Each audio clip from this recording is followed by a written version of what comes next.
Biot Savart law and Ampere's law. इस topic के ऊपर इम्पॉर्टेंट एमसीक्यूज़ को हमें इस वीडियो में सॉल्व करना है। हम इस वीडियो में ऐसे ही एमसीक्यूज़ को सॉल्व करेंगे जो exam point of view important होंगे। मैं हूँ डॉक्टर विनोद और आप देख रहे हैं YouTube channel VSK Easy physics. तो शुरू करते हैं वन बाय वन।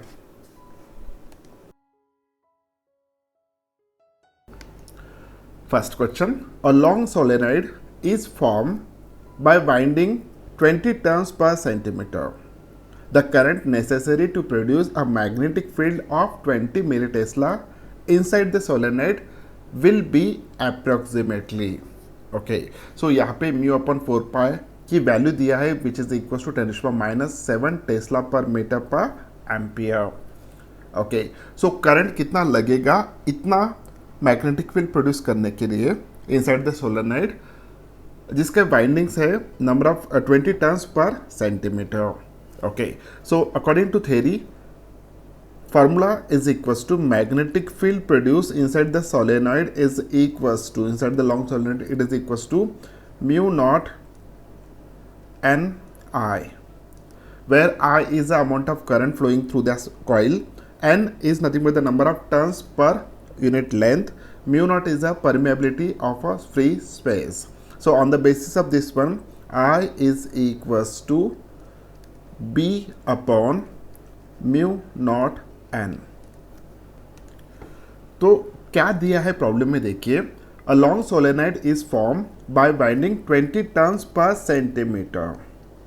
ओके, जब हमने थ्योरी में एन को डिफाइन किया था it is a number of turns per unit length यानी पर मीटर। तो यहाँ पे 20 टर्न्स पर सेंटीमीटर है, अगर हमें 1 मीटर में कंसिडर करना है तो we have to multiply by 100 to this. तो therefore 20 multiplied by 100 number of turns per meter, number of turns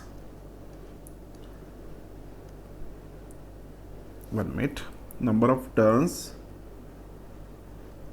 per meter. So it is equals to 20 multiplied by 100 it is equals to 2000 turns per meter। ये होगा n की value. अब हमें यहाँ पे देखना है कि b की वैल्यू कितना है। सो मैग्नेटिक फील्ड कितना प्रोड्यूस हो रहा था 20 milli tesla. So beta it is equals to, it should be in a Tesla, therefore 20 into 10 raised to power minus 3. okay, so Tesla। okay, so ये हो गया b की वैल्यू, ये हो गया n की वैल्यू। अब म्यू की वैल्यू दिया है it is equals to mu naught it is equals to 4 pi into 10 raised to power minus 7 tesla per metre per ampere. Okay, तो अब सभी वैल्यूज हम यहाँ पे सब्स्टिट्यूट करेंगे। सब्स्टिट्यूट करने के बाद देखिए आई की वैल्यू कितना आता है। सो 20 multiplied bye 10 raised to power minus 3 upon 4 pi into 10 raised to power minus 7 multiplied by 2000। जब इसको हम सॉल्व करेंगे, सॉल्व करने के बाद अप्रॉक्सीमेटली इसकी वैल्यू आता है 7 पॉइंट समथिंग। सो 8 इसकी वैल्यू आ रहा है 8 ampere. Okay, so this amount of current required to produce such amount of magnetic field. तो option A is correct one.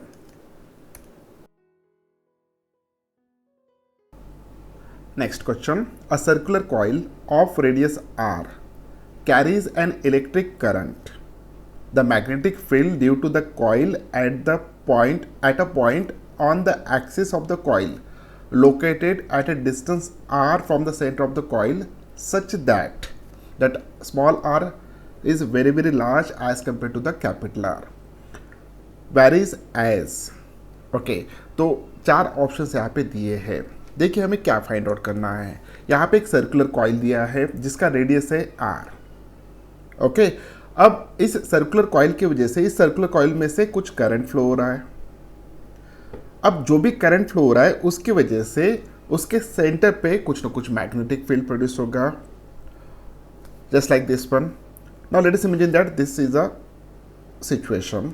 So इसमें से करंट फ्लो हो रहा है और इसका जो भी रेडियस है, radius is equals to capital R. Okay, तो इसका रेडियस कितना है, कैपिटल आर. अब इसमें से जब करंट फ्लो होगा, इसमें से जब भी करंट फ्लो होगा like this one. So current जब भी फ्लो हो रहा है, let us imagine that I amount of current is flowing and total number of turns जो भी है it is equals to capital N. अब अलॉन्ग दिस वन, ये उसके सेंटर से पास हो रहा है और उसके प्लेन को परपेंडिकुलर है ये line. So this is a axis. तो अलॉन्ग दिस एक्सिस अगर हम एक पॉइंट कंसिडर कर रहे हैं जो पॉइंट यहाँ पे है, okay, which is at a distance from the centre which is equal to small R. अब कैपिटल आर आपको पता चल चुका क्या है, I is amount of current, N is a total number of turns, R is nothing but the distance of that point on the axis from the centre. Okay, from the centre of that loop small R. अब यहाँ पे इस point पे अगर are कहीं पे भी होता तो किसी भी पॉइंट पे कितना मैग्नेटिक फील्ड प्रोड्यूस होना चाहिए. So according to formula magnetic field जो भी प्रोड्यूस होगा it is equals to mu naught upon 4 pi 2 pi n into I R square upon small R square plus capital R square to the power 3/2. इस फार्मूले को याद रखिएगा, बहुत ही इंपॉर्टेंट ये फार्मूला है. बी क्या है, it is a magnetic field produce at a point P which is at a distance R from the centre. Okay, so along the axis, definitely axis पे एक पॉइंट हम कंसिडर करें जो point कितने distance पे, are इतने distance पे, कहाँ से, सेंटर ऑफ दैट लूप से. उस लूप में से कितना करंट फ्लो हो रहा है, आई. उस लूप का रेडियस कितना है, आर.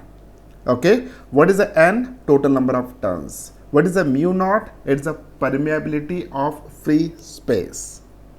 अब इस प्रॉब्लम में अगर हम जो भी स्मॉल आर की बात कर रहे थे तो यहाँ पे कंडीशन दिया है कि small R is very very greater than capital R. Okay, तो अगर ये कंडीशन हम लेते हैं कि ये जो भी डिस्टेंस है बहुत दूर है, बहुत दूर है. Okay, so small R it is very very greater than capital R, therefore here we can neglect this R. यहाँ पे इस आर को हम नेग्लेक्ट कर सकते हैं क्योंकि इसकी वैल्यू बहुत ज़्यादा है as compare to this one. तो इसको अगर निगलेक्ट करते हैं तो ये फॉर्मूला कैसे बनेगा. So B is equals to mu naught upon 4 pi 2 pi N I R square. ऊपर तो निगलेक्ट नहीं कर सकते लेकिन नीचे समेशन में है इसलिए उसको हम निगलेक्ट कर सकते हैं. तो स्मॉल आर स्क्वायर, तो यहाँ पे आर स्क्वायर है, इसको अगर हम निगलेक्ट करते हैं तो ये R square to the power 3/2 होगा. 2 get cancel, it is equal to R cube. तो ये फॉर्मूला बना. अब मैग्नेटिक फील्ड जो भी है it is proportional to what now, whether it is proportional to 1/r, 1/r to the power 3/2, 1/r square और 1/r cube. तो यहाँ पे हमें दिख रहा है कि B is proportional to 1/r cube. So B it is proportional to 1/r cube. So this is required answer. Option D is correct one. Next question. Field inside a solenoid is, okay, directly proportional to its length, directly proportional to current, inversely proportional to the total number of turns, inversely proportional to current. Okay, तो यहाँ पे हम formula लिख लेते हैं. Formula is what, so B is equals to, that is the magnetic field inside the solenoid, it is equals to mu naught N into I. इसके पहले भी हमने ये फार्मूला यूज़ किया है. इस फार्मूले में mu naught is a permeability, N is a total number of turns and I is the amount of current flowing through that solenoid. Okay, so यहाँ पे हमें दिख रहा है कि B is directly proportional to I, B is directly proportional to I, B is directly proportional to the number of turns. Okay, तो एक तो नंबर ऑफ टर्न्स को वो डायरेक्टली प्रोपोर्शनल रहेगा, नहीं तो वो करंट को भी डायरेक्टली प्रोपोर्शनल रह सकता है। तो यहाँ पे देखिए directly proportional to its length, तो इस फॉर्मूले में कहीं ना कहीं लेंथ हमें दिख नहीं रहा है, तो ये ऑप्शन नहीं हो सकता है। Directly proportional to current, yes it is directly proportional to current, ये ऑप्शन हो सकता है। Inversely proportional to the total number of turns, लेकिन हमें दिख रहा है यहाँ पे B is proportional to N, directly proportional to the number of turns not inversely, therefore ये फॉर्मूला भी नहीं हो सकता। Last one inversely proportional to the current, नहीं ये डायरेक्टली प्रोपोर्शनल टू करंट है, तो option B is correct one.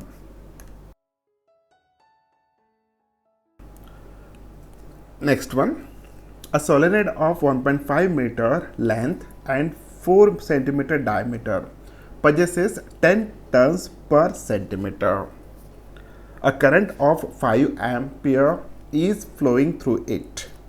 The magnetic induction at axis inside the solenoid is, okay, so सबसे पहले हमें क्या फाइंड आउट करना है, यहाँ पे magnetic field inside the solenoid find out करना है, question mark.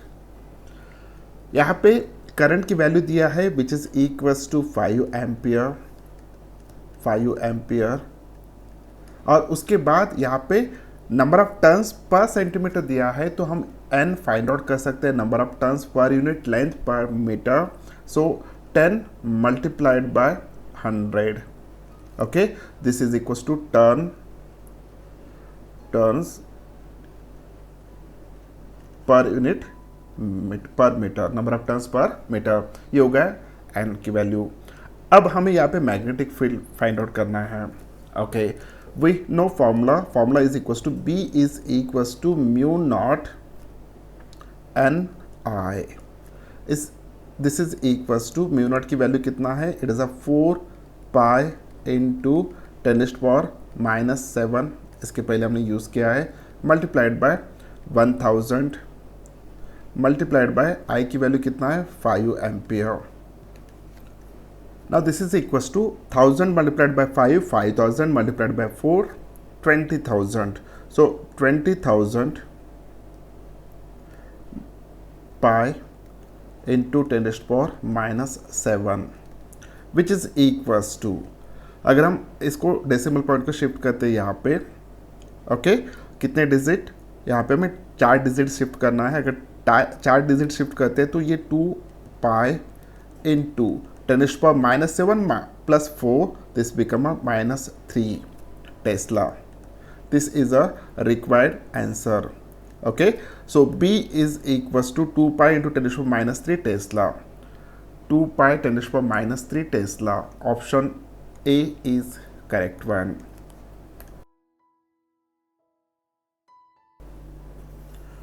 Next question, a long copper tube of inner radius R carries a current I. The magnetic field B inside the tube is, okay, so हमें यहाँ पे magnetic field find out करना है inside the tube, okay, tube है, hollow portion है inside one, तो therefore यहाँ पे for example like this one, let us imagine that this is that एक छोटा सा पोर्शन कंसिडर कर रहे हैं, ओके, अब ये जो भी है पोर्शन, तो ये टोटली हॉलो पोर्शन है, ओके, अगर मैं यहाँ पे थोड़ा पोर्शन कंसिडर करता हूँ लाइक दिस वन, अगर इसका लाइन इंटीग्रल लेता हूँ, तो line integral definitely magnetic field find out करने के लिए अगर इसका लाइन इंटीग्रल लेता हूँ तो it should be equals to 0 according to Ampere's law. Why? Because इस क्लोज लूप में जो भी करंट है इट इज इक्वल्स टू 0, क्योंकि करंट कहाँ पे फ्लो हो रहा है, it is just outside the surface, okay, तो therefore inside surface, inside this close one, current की वैल्यू कुछ भी नहीं है क्योंकि वो हॉलो पोर्शन है, तो देयरफॉर यहाँ पे इसका आंसर आएगा 0, option D is correct one. अब इसका एक्सप्लेनेशन हम एम्पेयर्स लॉ के हिसाब से भी देख सकते हैं। According to Ampere's law, line integral over a close surface B dot dl it is equals to mu naught times total summation of current, and कितना करंट इंक्लूड वहाँ पे है उस लाइन इंटीग्रल के अंदर। तो यहाँ पे इस लाइन जो भी लूप हम कंसिडर करें इसके अंदर कितना करंट इंक्लूड है, वो जीरो है, क्योंकि इस डायरेक्शन में करंट कुछ भी फ्लो नहीं हो रहा है, करंट जो भी फ्लो हो रहा है वो जस्ट आउटसाइड सरफेस से हो रहा है। सो यहाँ पे इसकी वैल्यू जीरो होगा। अगर इसकी वैल्यू जीरो होता है तो बी की वैल्यू ऑटोमेटिकली जीरो आएगा।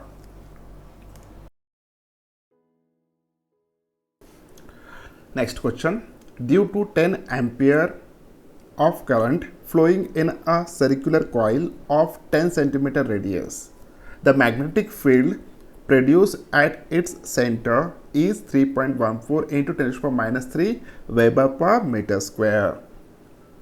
The number of turns in the coil will be, okay, क्या निकालना है हमें? number of turns. So capital N, it is equals to question mark. क्या क्या दिया है देखिए, 10 एम्पियर इतना करंट उसमें से फ्लो हो रहा है। So I is equals to 10 ampere, 10 ampere I की वैल्यू, और उस कॉइल का रेडियस दिया है 10 centimetre. So therefore R is equals to 10 centimetre, जिसको हम कन्वर्ट करेंगे मीटर में, 10⁻⁻² मीटर। ओके, और मैग्नेटिक फील्ड कितना प्रोड्यूस हो रहा है वो भी दिया है, B is equals to 3.14 into 10⁻⁻³ Weber per meter square. This is equals to Tesla.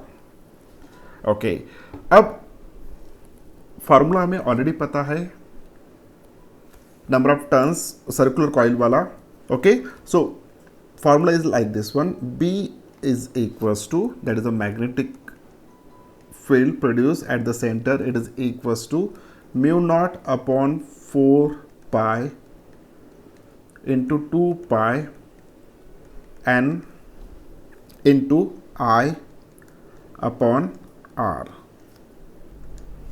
सो यहाँ पे 2 pi ये कैंसिल होगा 4 pi के साथ, सो यहाँ पे 2 बचेगा। Okay, so n is equals to number of turns, it is equals to क्या होना चाहिए, twice B R, okay, 2BR upon mu naught into I। अब सभी वैल्यूज हम यहाँ पे सब्स्टिट्यूट करते हैं, 2 मल्टीप्लाइड बाय B की वैल्यू कितना है 3.14 इंटू 10⁻⁻3, ये B की वैल्यू होगा, इंटू R की वैल्यू कितना है 10 इंटू 10⁻⁻² अपॉन म्यू नॉट की वैल्यू कितना है, it is we know that it is equals to 4 pi, pi की वैल्यू होगा 3.14 इंटू 10⁻⁻⁷। अब करंट की वैल्यू कितना दिया है 10 एम्पियर। ओके, यहाँ पे क्या कैंसिल हो रहा है देखिए, 10 यहाँ पे 10 गेट कैंसिल, 3.14 गेट कैंसिल, सो 10⁻⁻5 होगा, 10⁻⁷ है नीचे, तो ये होगा 10⁻²। ओके, सो 2/4 यानी 1/2 होगा, this is equals to 1/2 into 10⁻⁻, कितना होना चाहिए 2, this is equals to 100/2 which is equals to 50। तो नंबर ऑफ टर्न्स कितने आ गए बेटा 50। ओके, तो option C is correct one. Next question, a solenoid is 1 meter long and it has 4250 turns. Okay, so इसके basis पे हमें capital N मिल जाएगा, small N number of turns per metre, उसकी वैल्यू कितना होना चाहिए, इतने टर्न्स है 1 मीटर के अंदर, तो 4250 स्मॉल एन की वैल्यू होगा number of turns per metre. Okay, if a current of 5 ampere is flowing through it, what is a magnetic field at its centre.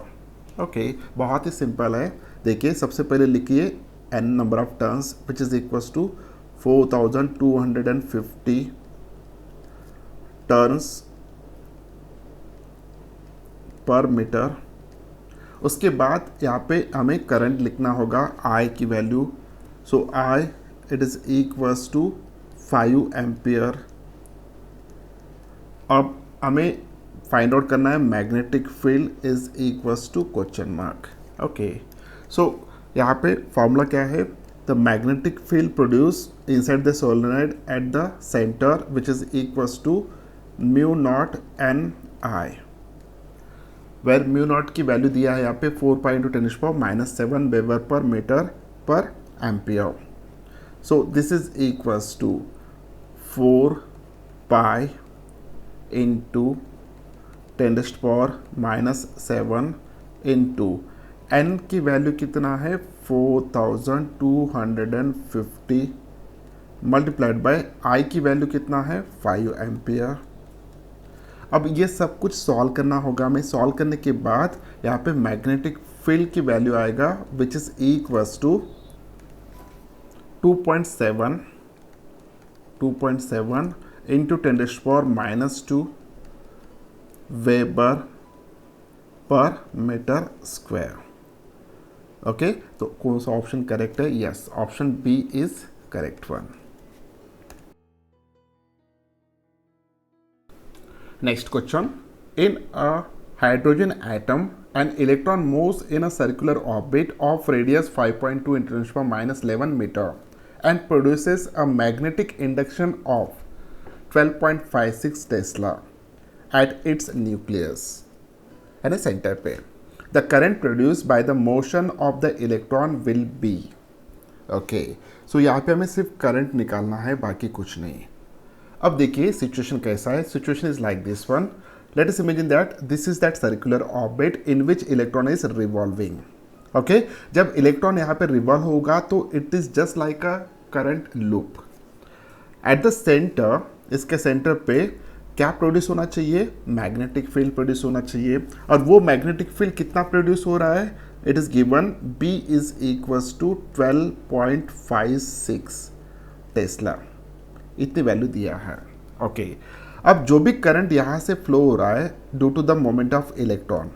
Okay, so that amount of current कितना होगा वो हमें यहाँ पे find out करना है. That amount of current it is equals to question mark. और क्या दिया है इसके अलावा? इसके अलावा यहाँ पे रेडियस दिया है of that orbit which is equals to 5.2 into 10⁻⁻11 metre, यानी 0.52 angstrom unit. Okay, so R की वैल्यू यहाँ पे दिया है. अब मैग्नेटिक फील्ड का फॉर्मूला हमें पता है. This is just the case of the circular loop. Okay, तो उसका एट द सेंटर कितना मैग्नेटिक फील्ड प्रोड्यूस होता है? It is equals to mu naught upon 4 pi into 2 pi I upon R. So ये formula we know very well. Now in this formula just substitute the value of B. Mu naught की value यहाँ पे दिया है mu naught. Okay, सो ये mu naught upon 4 पाई की value 10⁻⁻7 आएगा, क्योंकि 4 पाई को इधर शिफ्ट करते हैं तो mu naught upon 4 pi is equal to 10⁻⁻7. Okay, so 2 into pi into I अब हमें फाइंड आउट करना है into R. So B is equals to, this is equals to 10⁻⁻7 multiplied by 2 multiplied by 3.14 multiplied by I upon R की value कितना है? It's 5.2 into 10⁻⁻11. Okay, B की value कितना है? It is equals to 12.56. So after substituting the value of B and solving this, we get final value of I, which is equals to 1.04 into 10⁻³ ampere. Okay, so option D is correct one. Next one, magnetic field intensity at the center of a coil of 50 turns, radius 0.5 meter and carrying a current of 2 ampere is. Okay, सो इस type के बहुत सारे problems हमने solve किए हैं. Formula कौन सा use करना है देखिए. B is equals to mu naught upon 4 pi twice pi N I upon R. ये फॉर्मूला में यूज़ करना है। इस फॉर्मूले में what is N number of turns, I is amount of current, R is a radius, okay, mu is the permeability of free space. अब इस problem में हमें फाइंड आउट करना है मैग्नेटिक फील्ड कितना प्रोड्यूस होता है। आप इजीली कर सकते हो, ओके, आप सॉल्व कर लीजिएगा। ये देखते हैं next question. Last question, in a current carrying long solenoid, the field produced does not depends upon, first option is number of turns per unit length, current flowing, radius of the solenoid, all of the above three. Okay, so as we know the formula, the magnetic field produced inside the long solenoid, it is equals to mu naught n I, where I is the amount of current flowing through that solenoid, n is the number of turns per unit length, and this one is nothing but the permeability. Okay, so n is nothing but the number of turns per unit length, तो इसके ऊपर वो depend होगा ही होगा। Okay, current कितना flow हो रहा है उसके ऊपर भी डिपेंड होगा, लेकिन इस फॉर्मूले में कहीं पे भी उस सोलेनोइड का रेडियस नहीं आ रहा है। क्या वो सोलेनोइड कितना बड़ा है या छोटा है, ये कहीं पे भी नहीं आ रहा है। तो option C is correct one for this question. In a current carrying long solenoid, the field produce does not depends upon radius of the solenoid. Okay, it depends on the number of turns per unit length, it depends on the current flowing, but it does not depends on the radius of the solenoid. The option C is correct one. उम्मीद करता हूँ कि ये video आपको अच्छा लगा। अगर video अच्छा लगा तो इस वीडियो को लाइक कीजिए, अपने दोस्तों के साथ शेयर कीजिए, और अभी तक अगर आपने इस चैनल को सब्सक्राइब नहीं किया तो चैनल को सब्सक्राइब कीजिए। Thank you very much, bye bye.